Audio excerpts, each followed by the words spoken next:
Welcome to Q&A Thursday. I am your coach, Tandar. Today's topic is how to give without being taken. Let's begin.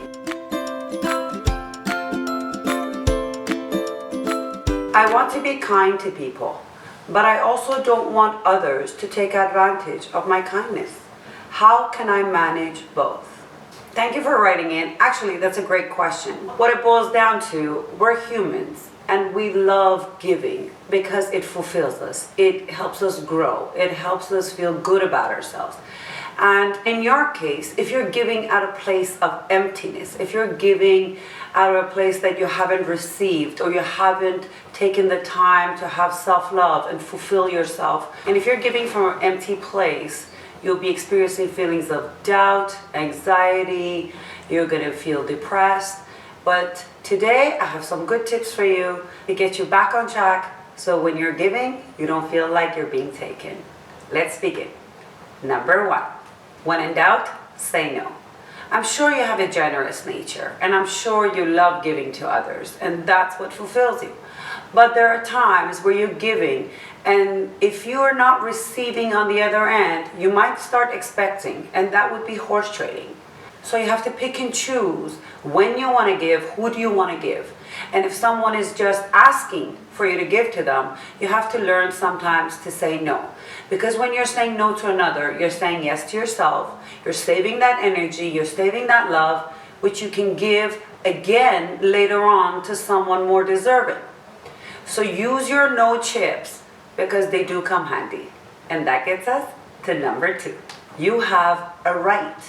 You have a right to feel the way you do for not feeling fulfilled, for not receiving, for not being given to it. And you have every right to feel like you're being taken by others. So you have to stop bringing up excuses and telling stories about how, well, I'm sure they're a very giving person. Well, I'm sure they wanted to give to me, but they didn't have the time. You got to stop giving other people excuses and start owning it. You have every right to say no, to feel what you're feeling. So stop giving excuses to others.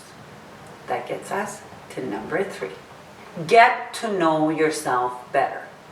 If you don't know who you are, where you're coming from, how much love you have within you and how much love you can give, how are you able to draw that line for another? How are you able to recognize the love in others? How are you able to draw the line for others?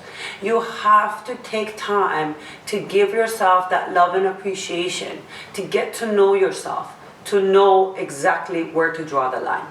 And that brings us to the last tip, number 4. It's all about perspective and communication.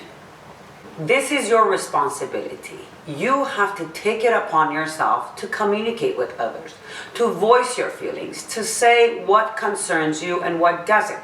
You have to voice yourself to others. You have to communicate your feelings to them. If you're being hurt by another person's action or lack of action, you have to voice your concern.